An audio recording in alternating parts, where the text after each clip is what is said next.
ये हसीनाएं नहीं, लुटेरी दुल्हन हैं जो अपने गैंग के साथ चढ़ गई हैं पुलिस के हत्थे।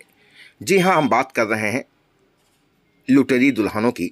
मैनपुरी के थाना घिरोर पुलिस ने एक ऐसा 7 सदस्यीय गैंग पकड़ा है जो लोगों की शादी कराते थे और दुल्हन ससुराल पहुंचने के महज 1-2 दिन बाद ससुराल में मौजूद गहने और रुपए लेकर फरार हो जाया करती थी। आप सभी का सबसे तेज खबर सौस्ती चैनल में स्वागत है। चैनल को लाइक, शेयर एवं सब्सक्राइब करें, साथ ही घंटी का बटन दबाना न भूलें, जिससे हर खबर आपको सबसे पहले मिलती रहे।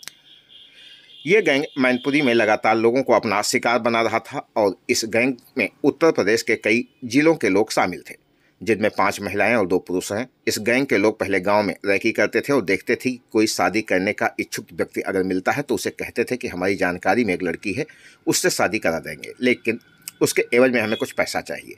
फिर पैसा लेकर शादी कर देते थे और वो दुल्हन कुछ दिन बाद घर वालों को सब्जी आदि में नशीला पदार्थ मिलाकर खिलाकर बेहोश करके सोना चांदी के जेवरात और रुपये पैसे लेकर रफू चक्कर हो जाती थी। इसी प्रकार की एक घटना शिशुपाल निवासी रामगंज थाना घिघोर के साथ हुई। रेनू नाम की लड़की से उसकी शादी हुई। कुछ दिन बाद रेनू खाने की सब्जी में नशीला पदार्थ मिलाकर पूरे परिवार को बेहोश करके सोने चांदी के जेवरात सहित गायब हो गई। इस गैंग के थाना घिरोर पुलिस ने एक ऐसा गिरोह पकड़ा है, बड़ा शातिर गिरोह है, जिसके 7 सदस्य गिरफ्तार हुए हैं, जिसमें 5 महिलाएं हैं और 2 पुरुष हैं।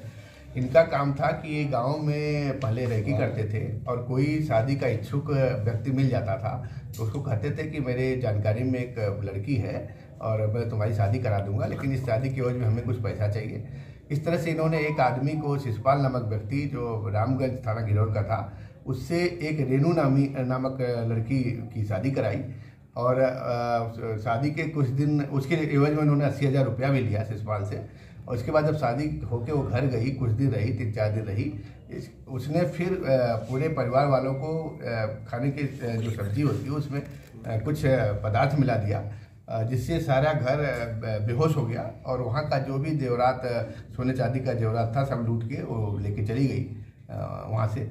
फिर उस घर वालों ने थाने को शिकायत की। थाने वालों ने इनसे किसी तरह से इनको ट्रेस आउट किया है और ये सब पकड़े गए हैं। फिर ये किसी लड़के से फिर एक लड़की को शादी कराने के लिए लाए थे, वो लड़की भी गिरफ्तार हुई है।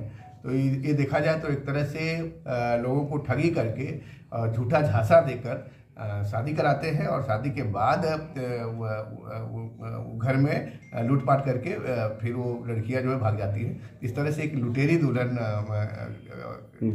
और उसके गैंग को गिरफ्तार करने में घिरोर पुलिस सफलता मिली। सर, कितने सदस्य इसमें शामिल हैं? सर, इसमें कुल 8 सदस्य हैं, जिसमें 7 की गिरफ्तारी हुई है, एक अभी रह गई है जिसकी गिरफ्तारी का प्रयास किया जा रहा है। अगर आप देखेंगे तो विभिन्न जनपदों में, कोई हमीरपुर का है, कोई बनारस का है, कोई जयपुर का है, कोई मैनपुरी का है, तो ये आपस में एक दूसरे से कनेक्ट है और इस तरह से करते रहते हैं। क्या अन्य और भी वारदातों का इन्होंने अभी इनसे और पूछताछ की जा रही है। इन्होंने तमाम इस तरह से शादियां करवा के पैसा लिया है और शादियों के बाद उन घर में जो जेवरात है उसको लेके भागा है। ठीक है।